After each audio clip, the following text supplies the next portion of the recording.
Hey, Hector, Who's up? did you know that the MLB lockout was longer than Tom Brady's retirement? What was it, 99 to 45?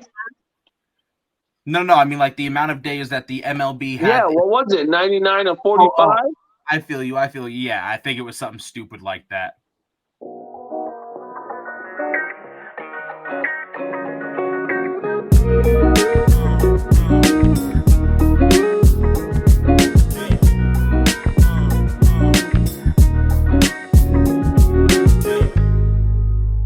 Hello, and welcome to a special episode of Breaking Down the Tape.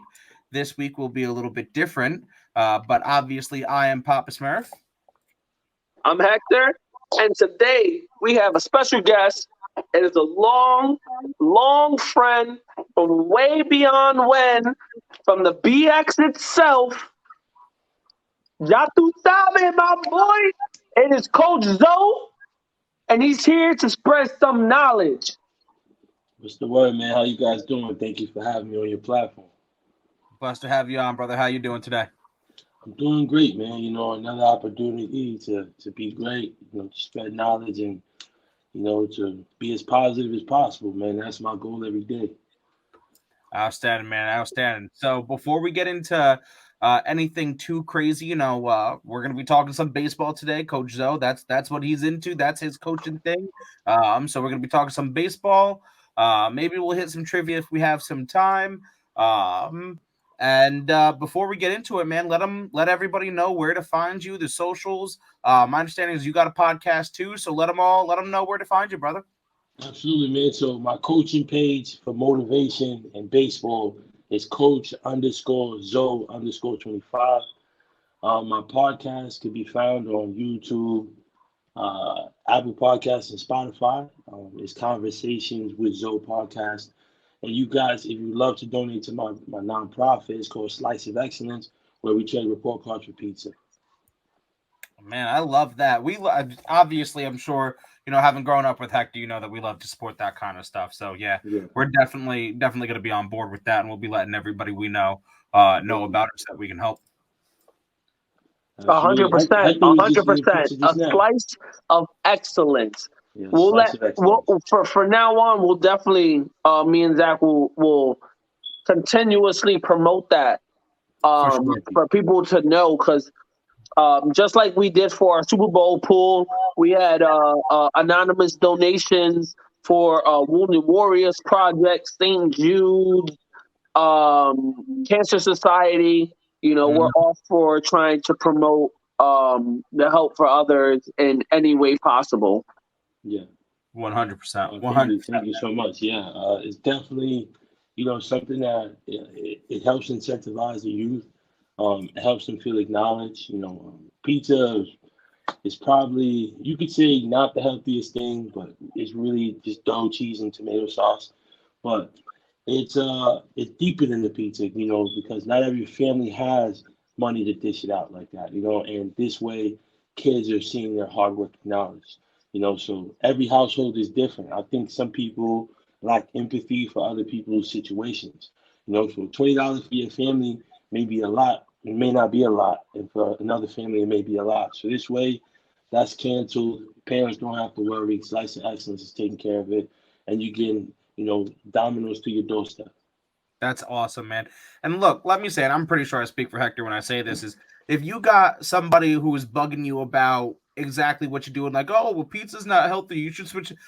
I'll give you my number. You have them come contact me, and I'll take care of it for you, because you're doing an amazing thing. And if that's what people have got to say about you, if that's what people have got to say about the whole program, is it's unhealthy, right? As what do you got? Little Caesars over there, Hector? No, fuck that. I won't do Little Caesars. But I'm trying all the pizza spots in South Carolina, trying to figure out what's the closest to New York pizza. That's not real pizza down there. But yeah, you let us know if you got someone who's running their mouth because it's pizza, man. That's, like you said, people got something to say about everything, but you're doing a great thing, and that's awesome, brother. Thank you. I appreciate it. So let's get into it. Hector and I kind of brought it up in the little pregame there, but MLB lockout happened. We're in the throes of a rapid free agency. We've got baseball coming up on the 14th of April? Question mark. Yeah, something like that. I know it's like first or second week of April coming up. The lockout is not good for baseball because baseball's boring. Like baseball already is way behind every sport, and I think the majority of their viewers are like 50 and from the Midwest or something like that. So baseball has to get with the times. Tradition is a great thing, but it also you need a little tradition with a little bit of the new school. And they're just not like the Yankees are the perfect example. Like they're just not moving with the times. Like Gary Sanchez, like good riddance, but he was a Yankee far too long. Aaron Boone has um, I mean, who's ever's pockets he's in or good graces, like we all know he doesn't belong there, but whoever is backing him, like the machine behind him, he's in good standing. Brian Cashman has been the GM since I was 6 years old, and it's time to go. You know what I'm saying? Like he's done enough. Like even Theo Epstein has been fired. You know what I'm saying? But look, one in Chicago, one in Boston. Boston is a much better team, and this hurts me to say this, but we're just talking like from a statistical standpoint. In the last at least 15 years, and it's Boston hard to Red say it as Sox, a Yankees fan. It's hard to say it as a Yankees fan. but the Red Sox are much more relevant than the Yankees are. And '09 was a long time ago. Like trust me, I was there. I was in boarding school. We're having a great time watching the games. CC Sabathia, but it's what have we done? You know what I'm saying? The last 12 years. And that's the truth, though. Like, as much as you want to be a Yankees fan and you want to, and this is where a lot of people like want to not give credit when credit's due when it comes to certain Yankees fans, where they just think, "Oh, you're so hoopla on your past championships." It's like, look, yeah, we're not winning, but we're still in the running for a chip every year. That's one thing. We're still in the running for a chip every year, regardless. That's not true. Oh, when's the last World Series you played in? Yeah, but I mean, but are we not in a running for a chip? Are we not making the playoffs? This is New York. It's chip or bust, and you know that. So if we didn't win, we didn't do it. So I'm saying, you know that. You know what I'm saying? So yes, but you can't listen. Don't be nice. The Yankees don't deserve to be coddled right now. We suck, I know, and everybody knows that. God, no.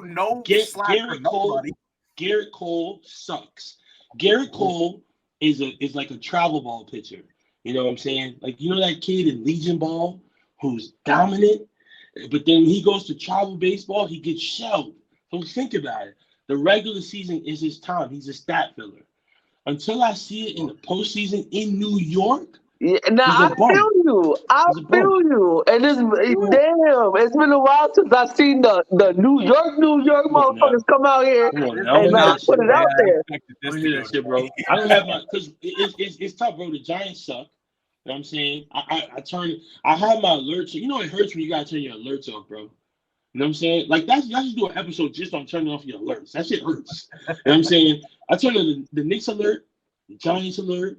I've never turned off my Yankee alerts ever. I don't think I'll ever get to that point. But still, it's just like we need to hit the baseball. You know what I'm saying? Like we baseball has gotten to the result, right? The home run, right? But you need to make contact first, right? Launch angle is something that is trying to make baseball cool, right? That happens at the end of your swing, but it's also trying to create an angle to hit the ball, right? Hit the baseball. You know what I'm saying? Hold on. Before we start breaking down the motherfucking tape, let some of these people know some of your background and where you coming from. Because like we said, this is Coach Zoe. Coach Zoe, I grew up with him. We played baseball and shit back in the day. But this man made a career of this. This man has a resume behind what this man is trying to preach right now. Yeah. So, man, listen, I'll tell you guys this. So I'll break it all down, of course. But, I'm the guy with zero college hit that went pro. and I'll get to that point. So for me, baseball is a lifeline. Baseball saved my life. Baseball helped me stay out of trouble. I mean, you seen where we went to school. It was a good school in a bad neighborhood. You know what I'm saying? Like, and we were fortunate enough that our parents could afford to send us to Catholic school. You know what I'm saying? So shout out to our parents for giving us, the little more that they could give us. Because there weren't that many options. We know that there's a food desert.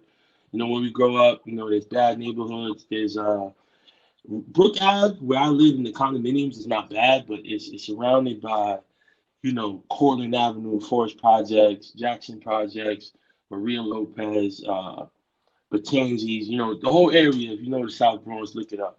But Yankee Stadium is literally like 10 blocks from where we went to elementary school. I was always on the concourse. I was always on 167. Yeah. Did you end up going to Hayes? What's up? Did you end up going to Hayes? Nah, I got accepted to Hayes, St. Michael's, Spelman, and then my parents ended up. My dad got into a bad accident. Yeah. Made a lot of money off of a lawsuit, and we moved out of the city. That's why I couldn't go. I couldn't stay in the city with y'all dudes. We moved an hour outside. Okay, yeah. So for me, baseball has taught me resiliency. It's taught me that I got to keep going. That's the moral of my whole story, is keep going. So I sucked in Little League. I ain't gonna lie, I was the right fielder. You know what I'm saying? I was cheeks. You know what I'm saying? But I also didn't have good instruction. So what makes me a great coach is that I know how to take talent and take talent to the next level. And I also know how to take a guy that's just learning, like my guy Charlie right now, who's crushing live pitching now, but 5 weeks ago was scared in the batter's box. So a lot of it is confidence and relationships. Like, that's how I thrive in coaching, is getting to know my players and find out what clicks and what doesn't for them, right? But that's as a coach. So I had a coach that couldn't do nothing with me. Like, I was just raw talent. I was a big guy, but he just stuck me in right field, played me here and there, and that was it. Never learned nothing from that man. My next coach, Coach Miguel Fitz, he was in AAA with the Blue Jays. The summer that I was going to quit baseball, he called me and said that he was going to start. I was 13. He said he's going to start his own team, and that if I listen, follow his lead, I'll get better. And I was like, all right, cool. What do I have to lose? I'm only 13. I'm going to high school soon. I want to play high school baseball. Let's see where it goes. And it started the very next day. We was going 5:30 in the morning, going to the field, hitting, running, ground balls, all that stuff. He gave me a first base glove, and then he told me how to play first base. And I played first base literally the rest of my career, high school, college, and pros, and never left. And so that just shows me both sides, of a coach that can develop talent and a guy that can take talent to the next level. Now, high school, I went to Hollows High School for 2 years. I did well there. I won Offensive Player of the Year my sophomore year. And then I transferred to boarding school. So for my Hollows guys, it's all love. But you guys are like, I don't know, like a Division III school. And I went to the SEC. Like, it's just different where I went. Not even from from an athletic side, from an academic side. Like, I went from a school that cost $600 a month to a school that cost $45,000 a year. So I was just in a different world. You know what I'm saying? And for those who still to this day may not understand and may have hard feelings, my parents didn't have to pay tuition anymore. You know what I'm saying? And I got to be in a more safer environment, where I got to thrive.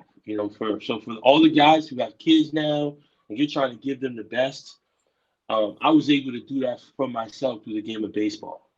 To get a good education, to be at a school where I was safe, got to flourish, got to let my hair down. And honestly, at 16 years old, it was the first time I felt like I actually got to be a kid because I didn't have any worries. The Bronx, this is 2005, 2006, Bloods, Crips, Batria, DDP, Lion Kings, you name it. It was that real gang era, the very like color sensitive where like you honestly, what you wearing right now, Papa Smurf, you wasn't wearing that in the Bronx. back then. Yeah. It was very color sensitive. You had too much yellow on, we already assumed you Lion King. You had too much red on, we assumed you was blood. So the kids today are very lucky that they just get to just be themselves and express themselves, you know what I'm saying?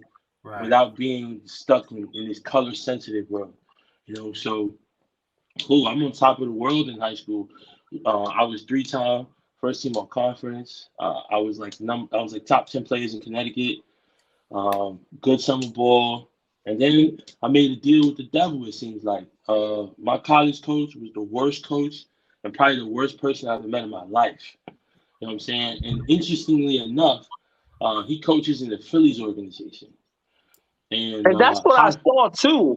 I yeah, saw that post and I wanted to bring that up. That's why I wanted to talk yeah, about your talk about background it. a little bit and how you was a Yeah, coach and how yeah, he was in racist. college it looked like you caught a little rift there. I seen some posts and stuff like that and caught a little bit of your background how going to college kind of, changed your mindset. Yeah, I mean, college is where I grew as a man and academically.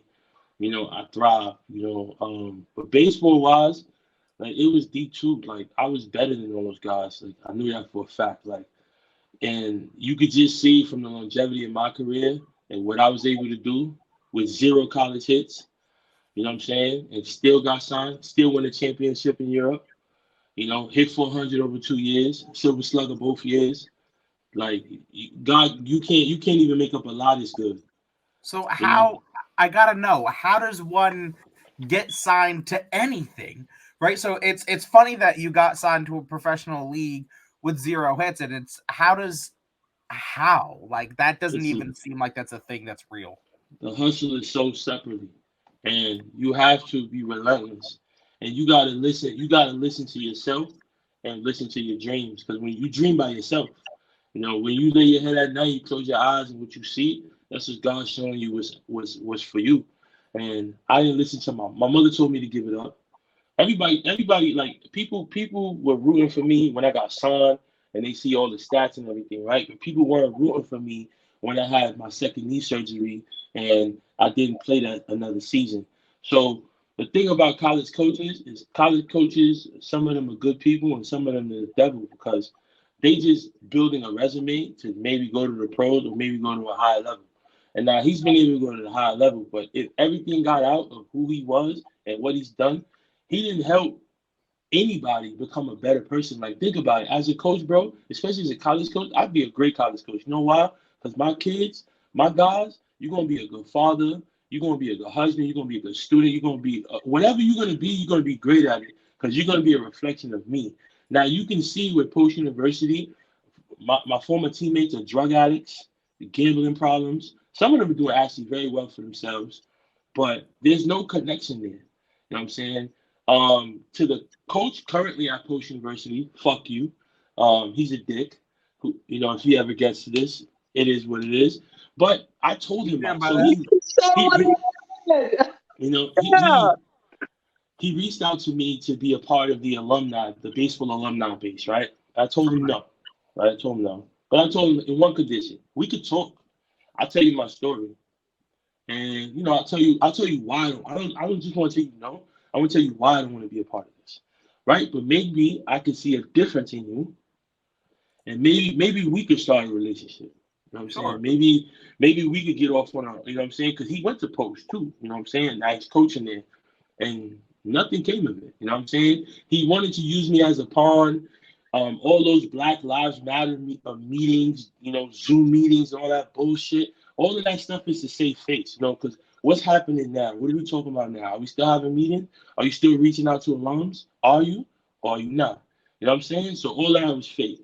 So racism lives in baseball at every level. Why do you think baseball sucks? Because black players don't run baseball.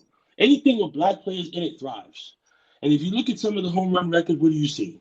Black players. You know what I'm saying? You don't see, you know what I'm And that's saying? another So, thing.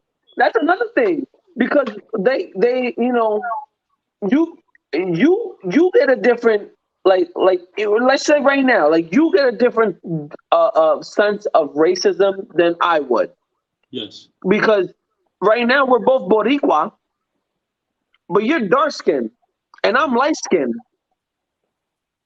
So right there, we're getting two different types of racism because I may get a little bit away with a little bit more than you would.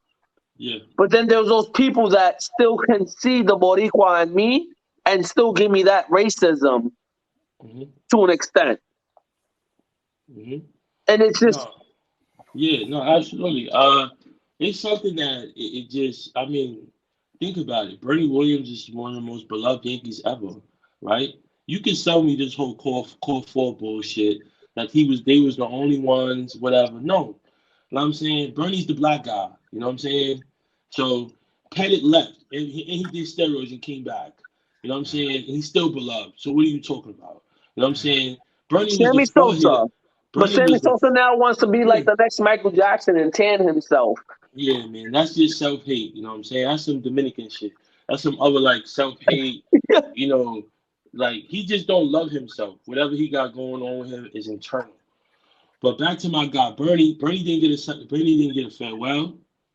No celebration. You know what I'm saying? He was the four hitter on the New York Yankees. You know what I'm saying? Hit him 400 in the playoffs. You know what I'm saying? You don't wake up and do that, bro. You know what I'm saying? So the fact that he doesn't get the recognition or whatever it is, you know what I'm saying? He's a humble dude. You don't hear nothing about him. He's just playing his guitar and living his life. You know what I'm saying? But like I said, you know, Pettit went, Juice came back, all of that. Like, you know what I'm saying? He tarnished his reputation and everything, but he's still part of the core four. You know what I'm saying? And to be honest, like, did Posada have a better career than Bernie? Like, you know what I'm saying? He was a switch hitting terrible catcher who couldn't throw nobody out and couldn't block. You know what I'm saying? He's known for his offense, not his defense. Right. You know what I'm saying? He was a part of good plays, but it wasn't like blocking and throwing people out. You know what I'm saying? So as a whole, think about everybody in the world knows who OBJ is. And he plays a sport where you wear a helmet. Right? He's bigger than football. Mike Trout is boring. Right? Boring as fuck. And that's why this guy Stephen A is an asshole because he says Ohtani can't be the face of baseball because he doesn't know English, right? But either way, Ohtani is a once-in-a-lifetime talent. But the fact that Ohtani, an Asian man, gets in there and is more exciting than the boring white guy from Jersey is an issue for America, right? But Mike Trout is boring. He's not, you know, he just lives his life. He goes to Eagles games. He's in Anaheim, which is horrible, right? He's a bum for staying in Anaheim, bro. Like he's like the Carmelo Anthony of baseball, bro. A bunch of stats, but never did nothing. Yeah. You know what I'm saying? Like you respect Melo, though. Everybody respects Melo. You know what I'm saying? For what he did in Denver, what he did in the Knicks. He's a stat filler, and that's it. The Lakers not winning no chip this year. You know what I'm saying? Maybe next year, who knows? But this year is over. I don't know what's going to happen. To finish up with the baseball, before we start hitting a little bit of these football topics to see what you feel about with the NFL. How do you feel about the free agency that's going on, especially with the lockout now ended? You know, the lockouts ended. They came to terms with a couple things. You know, they got bigger bases, universal DH, what was it? No more starting the runner on the second base during the extra innings. Thank God for that. That was such a. How is that going to pan out for the season? And how do you think the season is going to pan out now that the lockout's over and they got a little bit of a rush on the off season, like the little off season that they're going to have, maybe like a week and a half, 2 weeks, and then they got to push into this 162 game season. Yeah, so I'll finish the career and then I'll get right into that. So what happened to me was I decided to just be mature about my situation in college. I had 2 knee surgeries. With a lot of college coaches, for anybody listening, coaches in general, like kids are gonna make mistakes. You know, I went to college 18, 19 years old. You know what I'm saying, young, dumb, and full of cum. Like, what you want from me? You know what I'm saying? And it's a time to grow up. You know what I'm saying? Are you gonna help me be a man? Are you gonna help me learn from my mistakes? Or are you just gonna be an insecure fat white fuck? You know what I'm saying? Like, which one is it? You know what I'm saying? And it seemed like even a lot of my white teammates felt the kind of way towards him too. You know what I'm saying? And so, like I said, he just was a bad person. So I learned through that sometimes you could do everything right and still come up empty. But you gotta learn to do things for yourself. So what I did, I just focused on the books, bro. Like I'm still here getting an education. So that's what I did. I focused on the books. I wasn't traveling with the team, so I had an internship in campus. I had a job on campus, and that's what I was doing. I was utilizing my time. So it's funny that when we graduated, all my teammates who played 4 years of college baseball at a Division II school that's trash, like no one cares about that. Corporate America don't care about that. Unless your father got a job lined up for you, bro, you're gonna struggle because you got a resume that's blank. You did 4 years of nothing. You barely graduated from a mediocre school, and here you are, right? So I used my time. I graduated. I did well. I got into coaching. That's what I was doing. So Coach Joe was born many years ago, and that's when my love for coaching came. I was coaching youth baseball, after school programs, and then I ran into a guy, Coach Angel. He's one of my trainers. He got drafted out of the Dominican Republic from the Colorado Rockies. And he said to me, "Yo, like you too young to be coaching. Like you still got a lot of fire in you, and you should go for it." And I was like, "Yeah, I'm pretty good with coaching. I'm making a lot of money. I'm doing my thing."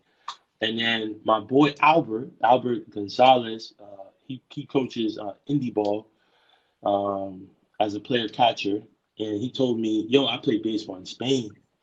So he's like, "Yo, you should get yourself together and go out to overseas. Like there's a website. Shout out to Baseball Jobs Overseas. Those would be some good people to have in here too, because they got the whole Euro League baseball thing on Smash. Like they got guys in Czech Republic, France, Spain, all over the globe, Australia. So shout out to Baseball Jobs Overseas. I made my profile, and that's how I got seen from teams overseas. And I think everybody had hesitation, like because those guys they base it off analytics, like what your stats are. But then you see my video, and it's like, hold on, like this don't make no sense. Like from his video, this dude is nice, but Right. he got no stats. Like they don't make no sense. So what happened my first year was I got 3 contracts rescinded. So they sent me 3 contracts, 3 different teams in Germany, and they pulled them all back. They ended up signing other people. So I told myself that off season, like bro, like did you give it your all? And I kind of went extreme mentally, like I bet, like if you die training next year, you gotta give it your all. Like that was my mentality. And God gave me a trainer. Shout out to Church of Fitness, my man CJ, and we went after it, bro. And I gave it my all. I got signed to Austria, the Sweatcop Blue Dots. I went out there. I hit 457. And I had a great first year. I got a bullshit contract because obviously no stats. But luckily, I had a 450 euro base contract. But what helped me was that I got paid for coaching. So I was running their entire organization, their 10U, 12U, and 14U teams, and I coached their softball team. So that was 10 euros an hour for doing that. So I ended up making over 1,000 euros a month from coaching. I made more money coaching than I did playing. But obviously, you hit 457, hit some bombs and do your thing, but add a lot of value. Next year, I told him, like, I want to come back here next year. I'm not going to shop myself. You just got to give me double my contract. And he gave me double my contract. So for all the young baseball players, or young athletes out there in general, just take the opportunity. You know what I'm saying? Like, get your foot in the door. You know what I'm saying? And it may not look like, trust me, everybody wants to get the call in high school. And you're on the couch with your parents. And you know what I'm saying? But that's not your story. Everybody wants to go to LSU or Pepperdine or Florida, you know what I'm saying, and get the call. That may not be your journey, you know what I'm saying? And you just got to keep working at it, you know what I'm saying? When they say time is coming, be ready. And that's what I did. I prepared myself. I got in better shape. I got the trainings. I invested in myself. And then, boom, I hit 409 the next year, 50 home runs, Silver Slugger again, and we won a championship in 2019. There you go. There you go. Good for you, bro. So you said that was 2019, and now you're back in the States coaching, right? Yeah, I'm back in the States coaching, and just giving back to the community. I'm an 11U head coach. That's what I do on the weekends. I'm a project manager Monday through Friday. Running the podcast and doing the Slice of Excellence. So as far as everything moving forward with the lockout, I didn't read up on everything that the guy didn't get. Honestly, what I really care about is, are y'all gonna pay minor leaguers? You know what I'm saying? Like There's no reason why this guy, because that's exploitation. You know what I'm saying? When you know somebody has a dream, how do you take advantage of them? You know what I'm saying? Like, Yeah, you but hold it against them. you're playing. Yeah, it's a give and take at the same time. Because as kids, we're playing the game for free our whole fucking lives. No, To sir. No, now be sir. like, yeah, I can be a millionaire, but I want more. And it's like, bro, but you were playing the game for free your whole life. So now you're being greedy. It's a business. It's not greed. It's business, bro. But at Because the then same they. time, So what I happens do when they? also understand, like, this is billionaires who Business. are also being very greedy, who can pay these because they're making billions of dollars every year off of these guys and can afford to pay these guys to keep the revenue coming in. My brother, the dude at the concession stands makes more than the minor league player probably. You know what That's I'm what we're saying? talking about, Like, the minor leaguers. so, like, think about it, bro. Like, they could cough up. Think about it. You only get paid during the season. It's 12 months in a year. You know what I'm saying? Not every dude got endorsements or whatever it is. You know what I'm saying? Not every dude got a big signing bonus either. So if this is my job, then at least let me, like, I want to live my life and enjoy life for what I do. You know what I'm saying? Not make $800, $200 a month or whatever that is. You know what I'm saying? It's something that I'm doing 27. Think about it. 27 out of 30 days, 28 out of 30 days.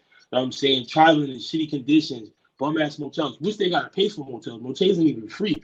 I got homies in the minors, bro. I got homies in the minors in Toronto that he going to the show that he was sleeping on the mattress, bro. You know what I'm saying? If you don't got parents behind you that are gonna help you fulfill your dream, then what, bro? Not everybody has a safety net. So what happens to the guy with no safety net that is doing this to make it to the show? You know what I'm saying? So let me get a little 50, 60,000. Let me maintain myself. How can I have an apartment, right?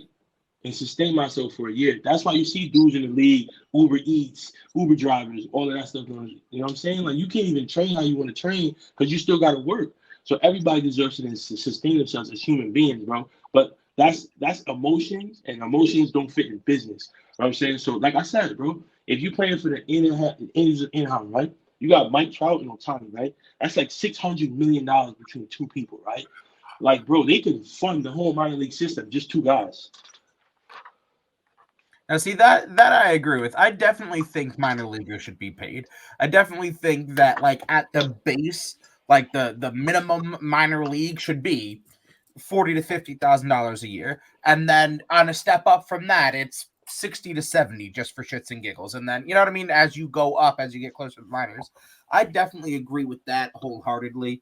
It's something that I mean, like Hector said, we're talking about billions of dollars that these owners make. You know, that's old white money before you even owned a baseball team. Like, you didn't buy a baseball team for 20 fucking cents. You know, you owned it because, or you bought it because you made billions of dollars before it even fucking started.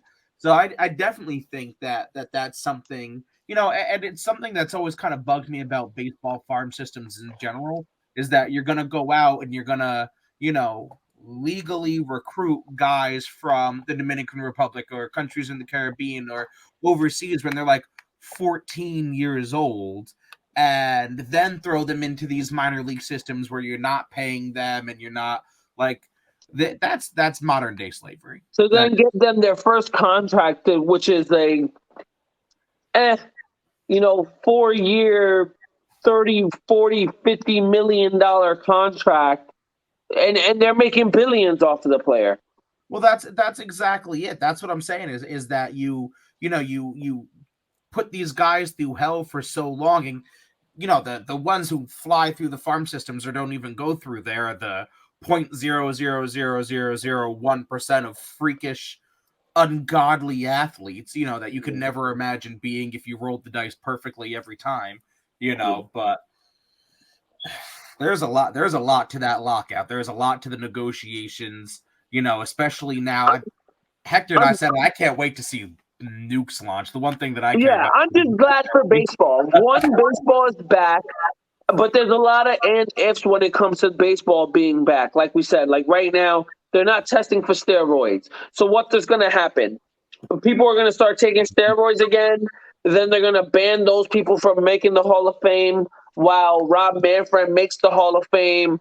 And they get shunned just like Barry Bonds, Roger Clemens, And shit, we'll throw Pete Rose and Shoeless Joe Jackson in there too because they should be in the Hall of fucking Fame. But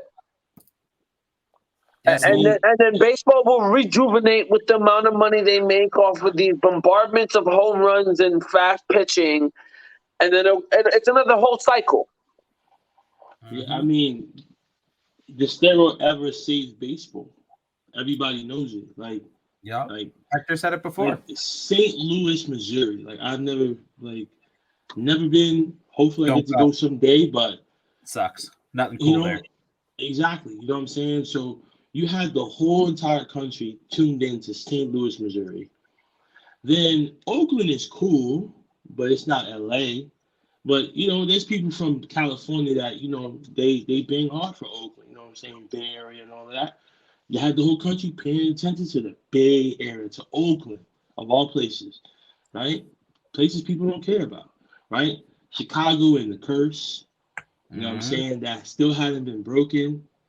So here we are, here, and here, however the map goes, paying attention because of home runs.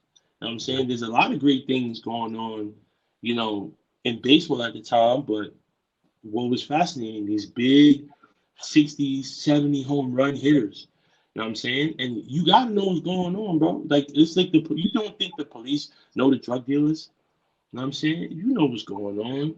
But if it benefits you, are you going to look the other way? Yes, you will. In baseball, look the other way, but they have the power to still lay down the law on you. You know what I'm saying? Barry should be in the Hall of Fame, non-negotiable. You know what I'm saying? He's the home run king. He's one of the greatest hitters of all time, and he belongs there. You know what I'm saying? Steroids don't help. Being black don't help. My thing is, regardless of how anyone looks at it, whether you are okay with the steroid era, not okay with the steroid era, cheating, not cheating, whatever, it is and forever will be a part of history.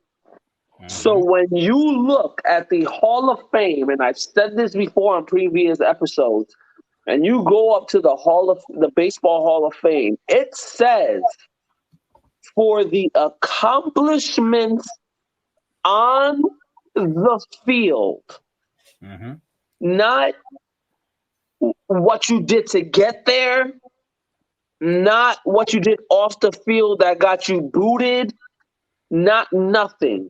What you did on the field. So to me, Pete Rose, all-time hits leader, and what he did on the field should be in the Hall of Fame, regardless of the fact that he betted on himself to win. That's neither here nor there. As a manager, as a manager, yeah. Barry Bonds should be in the Hall of Fame. Mark McGwire should be in the Hall of Fame. Sammy Sosa should be in the Hall of Fame. Because you know why? They turned the cheek for baseball to rejuvenate itself, and they went and made you money, and they did shit in their career that was part of history. And that's it. Mic dropped. Yeah. Do you feel separately, Zoe? I mean, I'm with him. It's about, like, Pete Rose. He bet on himself as a manager, but you can go to the Hall of Fame as a manager as well. So if you can go both ways, he should be at least admitted one way, and maybe not as a manager. You know what I'm saying? But like I said, man, baseball has its politics. Baseball is always gonna pay attention to what they want to pay attention to, and whatever benefits them at the moment. They know, and it's all about who keeping your secrets, who you're paying to keep your secrets. It's a friendship. It's a code. David Ortiz obviously played it well. You know what I'm saying? He was the president of he was the mayor of Boston. He was outside hugging and kissing babies, and he got in. You know what I'm saying? 6 home runs in Minnesota. You gotta be light. He hit 6 home runs in Minnesota. You know what I'm saying? Then he wasn't Big Papi in Minnesota. He was not. He was David with a capital D and a capital O Ortiz. That's it. You know what I'm saying? He was number 6. You know what I'm saying? Yeah. He was ass cheeks. And he was You know what I'm saying? tiny. He was skinny. He was skinny on He that was team. slimmer. He was slimmer. He was starving. He's in the minors, bro. What you mean? We just spoke about that. He was starving, bro.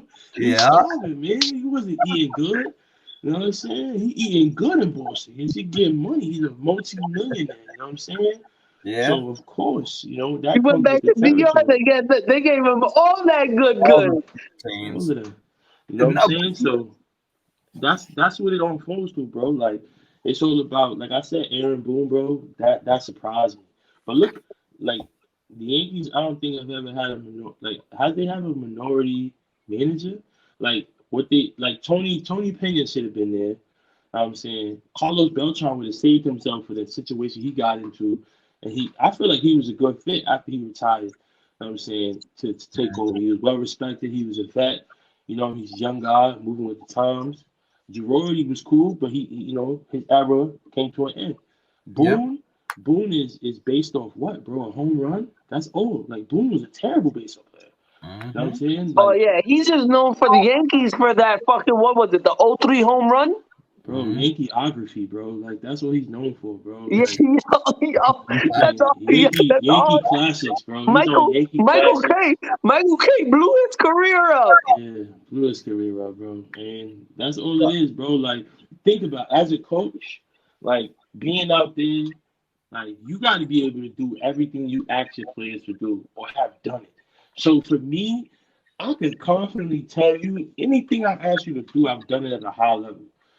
Boone has never performed at a high level. He's just not. And he's not going to coach at a high level. You know what I'm saying? He went from broadcasting to being the coach of the New York Yankees. Were there other candidates? I wish they would release the Hispanic, Latin candidates, black candidates. Like, you don't see many black players. You don't see many black coaches. You don't see many Latino coaches in the whole system, bro. And think about it. Everybody is ahead of the Yankees, bro, who And have it's all funny that this you say money. that because people are trying to say that maybe Jeter becomes the new head coach. I don't see it. I don't see it. I don't see it. See, I don't see it. It's funny you bring this shit up because I just said this shit on an episode the other day to Hector. There was 2 weeks ago, maybe last week. But this is the cycle that baseball falls into. It gets dull, it gets boring, it's losing viewers, it's dying, it doesn't have the kids. And then CBA negotiations and craziness and, steroid era. And then we're going to have another year or two where that's the same thing and all of that. We see an uptick, so on and so forth. And I said to Hector the same thing. I said, it's done because you're not letting everybody have fun. And I said, it's this old white rules baseball that, frankly, and not to be the white guy saying shit like this, but you don't want the colored kids to have fun. And that's why we're not letting bat flips. That's why we're not letting celebrations. That's why we're not doing these things as a baseball culture that allows fun, that allows growth, that allows forward fucking progress, because from the very core of its system, we're stuck 80 fucking years ago. And then we wonder why that we get into these positions. We wonder why, because we're not fixing the core, because we're hiring the same people that do the same things and that are 80 years old and literally, they just hired fucking bat because he smacked a fucking grand slam. God forbid we let them go out there and have fun. It sounds like America. These old fucks ruling the country.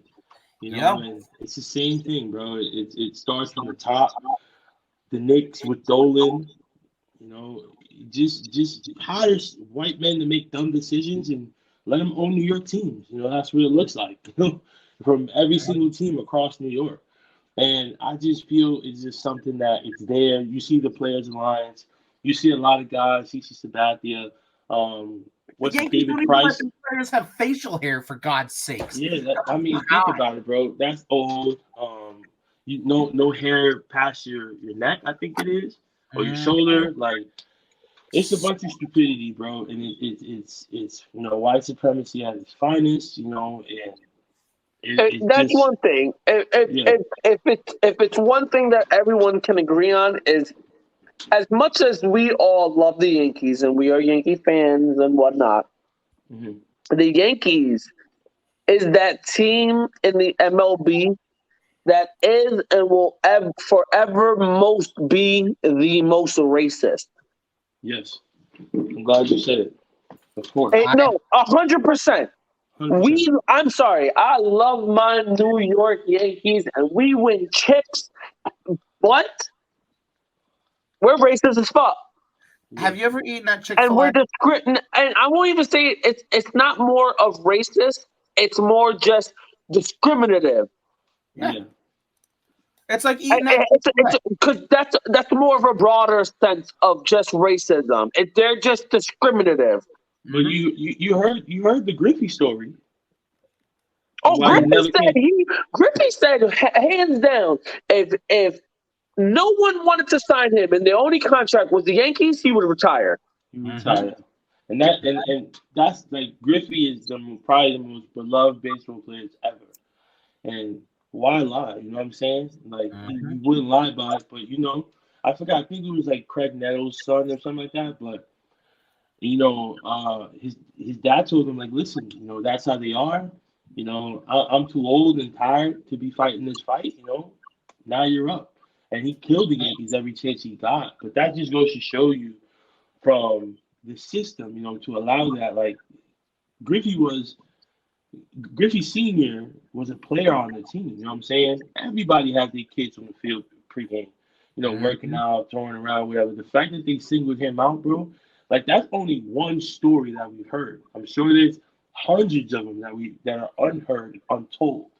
But that's the scary thing. That's why people hate me, because I want to live on the front of the truth, not the back of it. You know what I'm saying? And call it what it is. Baseball, think about it, 5-6%. NFL, 70-75% black.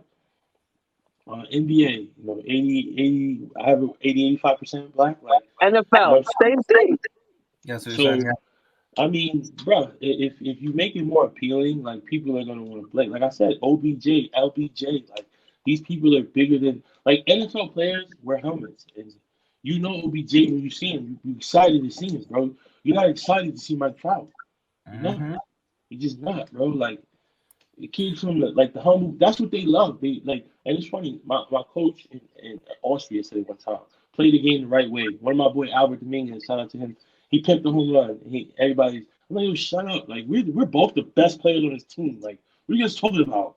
You know what I'm saying? Play the game right there. What does that even mean? Like baseball's not even an Austrian sport. Like you know what I'm saying? You guys are watching Major League Baseball too much, and you're listening to the commentators wherever you're getting it from. But listen, you got your shit smoked. Throw a better pitch next time, all right? Or figure it out, or don't pitch. You got your shit rocked. I told Hector, I want the MLB to stand for Menace League Baseball. I want motherfuckers to jack home runs and be pointing the bat at the pitcher the entire fucking way around the bases. I want strikeouts where the fucking pitchers like fucking throw the little fucking flower bag at the fucking batters. Like I want team celebrations at the plate. I want coordinated, I want Menace League Baseball. Like I think that's the way forward. Like, all right, maybe I take it to the extreme, and maybe throwing shit at players is probably the wrong way to go, and I respect that. But that's the whole point, though. It's this whole okay, hit a home run and straight slugfest baseball. That's what I'm saying. I want like I said, I want to hit a home run. I want to see a team, a player hit a home run around the bases, and at home there's like some stupid fucking cheesy coordinated dance or whatever the fuck celebration, like in the NFL in the end zones. I want some dumbass, fucking everyone gets on the ground, you're rowing the boats. Like I want some dumbass shit like that. You know what I mean? Like they need Menace League Baseball in order to save baseball. Otherwise, it's going to be the same old bullshit that you're 80 years old and you watch, and it's like golf. You hit a home run, and that's what they want. They want the little, 2-finger clap, and that's fucking stupid. Yeah. I mean, I don't think many kids aspire to be Mike Trout. You know what I'm saying? It's the cool thing to do, but I want to be honest, when I grow up. That's who I want to be. That's a fact. You want to be young, fun, and excited. You know what I'm saying? And with these guys and these kids, like baseball's expensive now. You know what I'm saying? Like it's cheaper to play basketball. You know what I'm saying? Like I read an article about a kid. He was one of the top players in the country, and he switched over to football. Now he's playing D1 football, but he was just tired of being the black kid. Like You know what I'm saying? Like this time in boarding school, I was the only black person like within that vicinity. There was no other black player on the other team, nor black parent in sight. So like I literally was just zoned out and focused on the game. I mean, but imagine being in Austria. Like it's like all these Austrians and Germans and all these other people and like all the imports, whether we're Dominican or Venezuelan or wherever you're from, like we were the colored players. But even in Austria, there's like this racial undertone, with the refugees and all that stuff going on. So you don't really escape it, bro.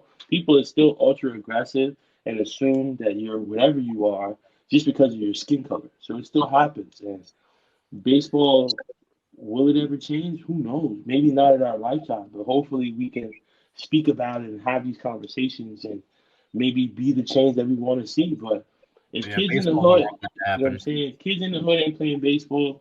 You know what I'm saying? We playing basketball. We throwing the football around. We going to the league. We going to those leagues.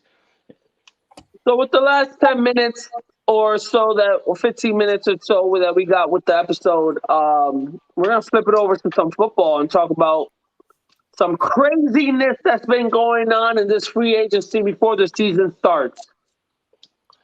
Oh, yeah. Russell Wilson got traded. I didn't see that coming. That was crazy.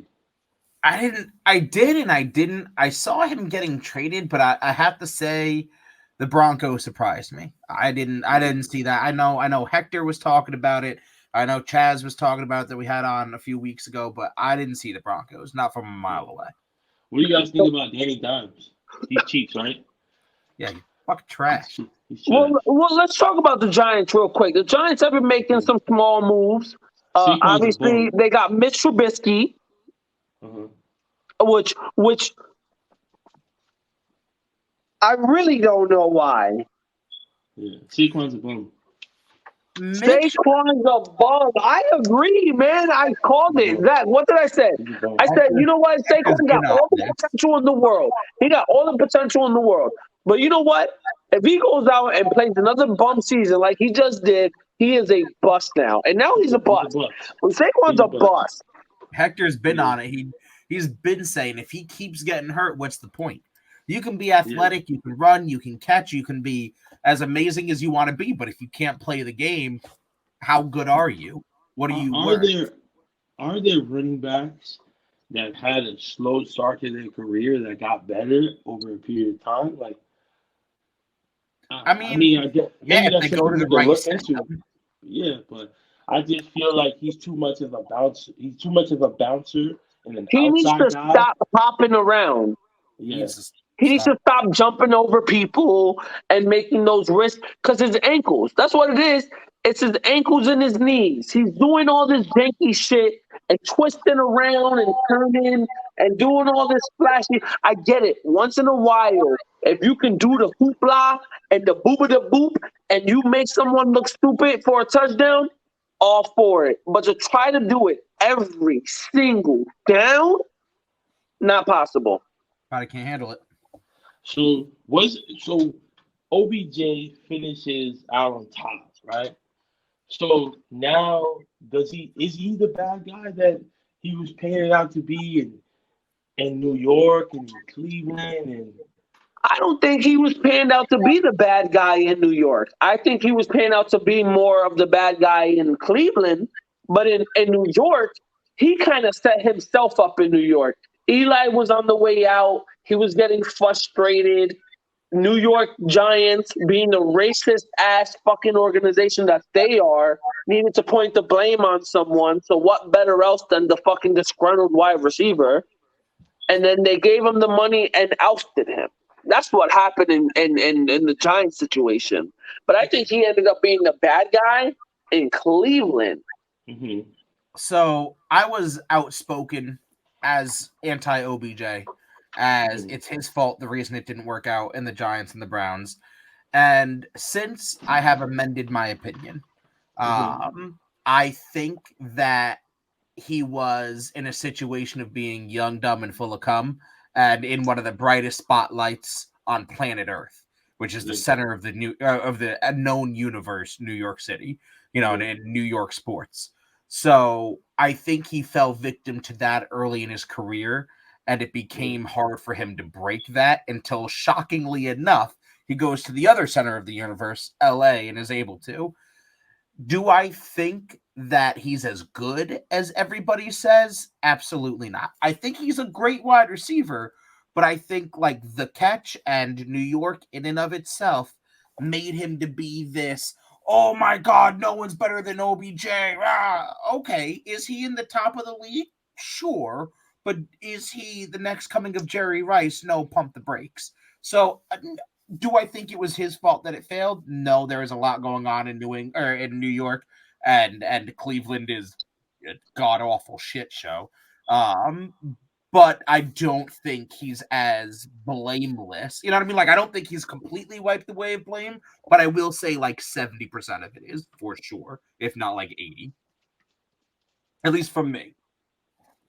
And I was like, it's all OBJ's fault. Like at the beginning of all this, I'm like, bro, Oh yeah, it's you. You suck. I can't believe, So I was on the whole other spectrum. I was fighting Zach on this whole thing. I'm like, Zach, you're wrong on this. You're wrong on this. And I'll stand on it. I'll stand on what I said, and I'll tell you that I've recanted 70% of it. I think that. But I do believe that OBJ has shown his true colors. He is not a number one receiver. He is a fantastic and elite number two. Yeah, I definitely think he thrives. A, I think he's matured a lot since his New York days. And B, I think I agree with Hector, and we've talked about this. I do think he is the perfect Robin. I don't think he's a very good Batman. Yeah, I think he need. I mean, in New York, he had pieces around him, and I think the other pieces around him make him better. Like if the intent, like him and Saquon wasn't going to work. I think he was there for a year. Saquon, was he?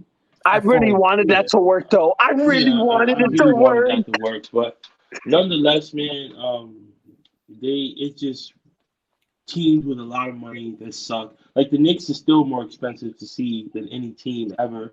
I don't even want to talk about them, bro. I don't even want to talk about them. We're not, but I'm just for the sake of the ticket pricing and what it is, and like the Mets had a great season. Well, kind of a good season, but you can go to Citi Field and have a greater time for, you $25. Yeah, when you pay Yankee Stadium money in Citi Field, you're gonna get 100 level seat. You know what I'm saying? And you're gonna have a great time, and you're gonna be much closer. You're gonna enjoy yourself. But all of this is just about money, greed, power, and white supremacy. And as long as that rules, which none of those things are the root of the sport. You know what I'm saying? Like you said, guys are playing baseball and sports for free. You know what I'm saying? But hey, now you want me to put my life and my body and my livelihood on the line, then pay me. At least let me sustain myself. At least let me pay my rent in the off season.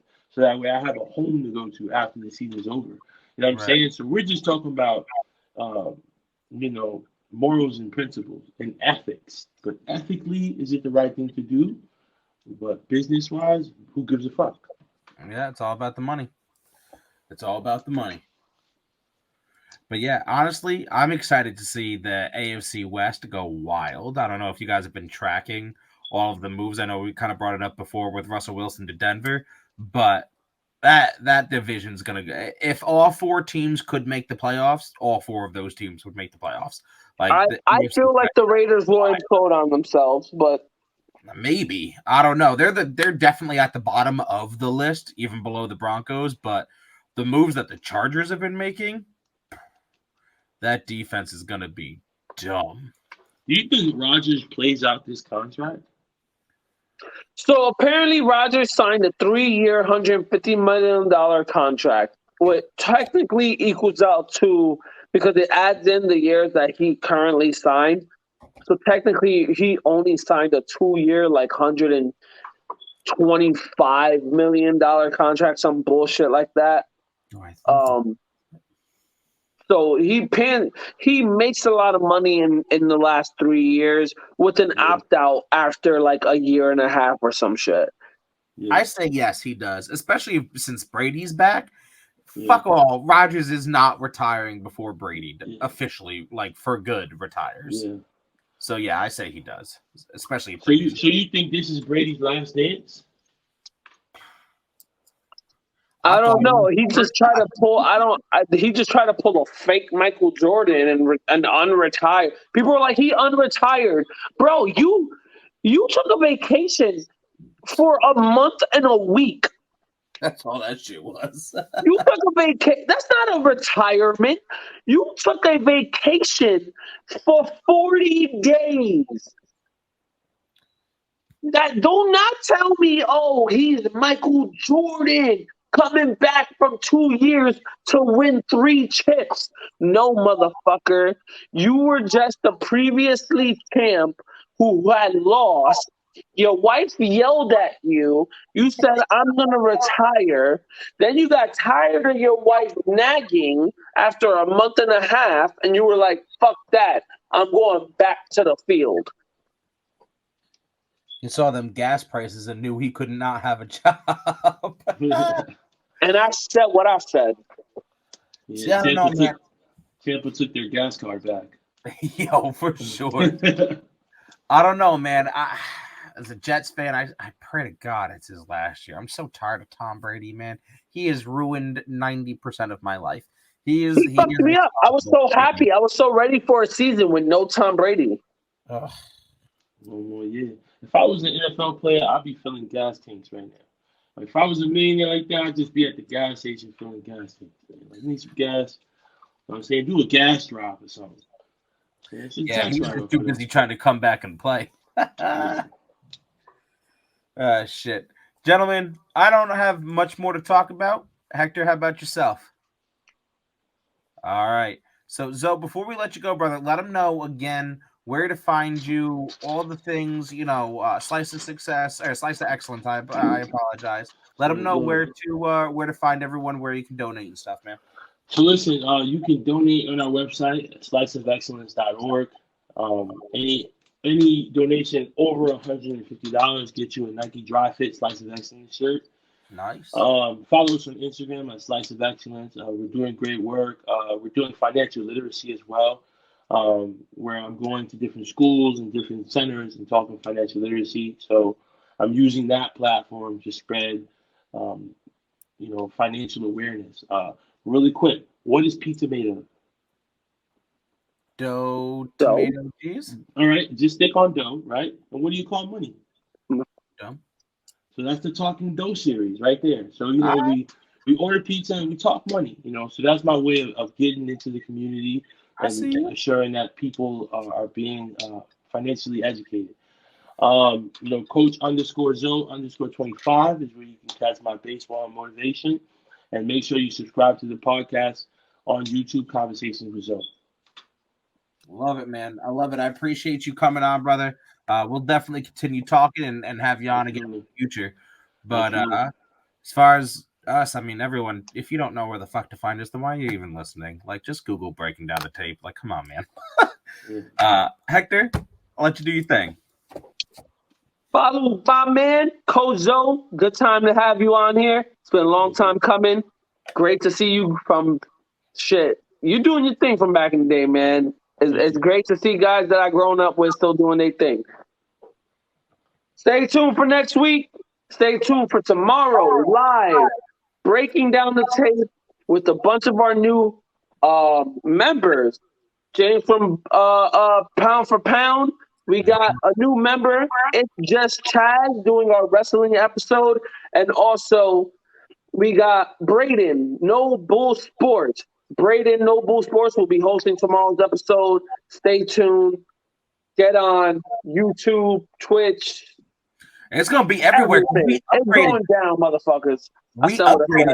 We upgraded in this bitch. But now we're going to be able to stream to Twitch and YouTube, Facebook, Twitter, all at the same time. It's not just 3 places. You can find us everywhere. Hector, I kind of stole your thing, so I'm going to let you do it again so I don't talk over you.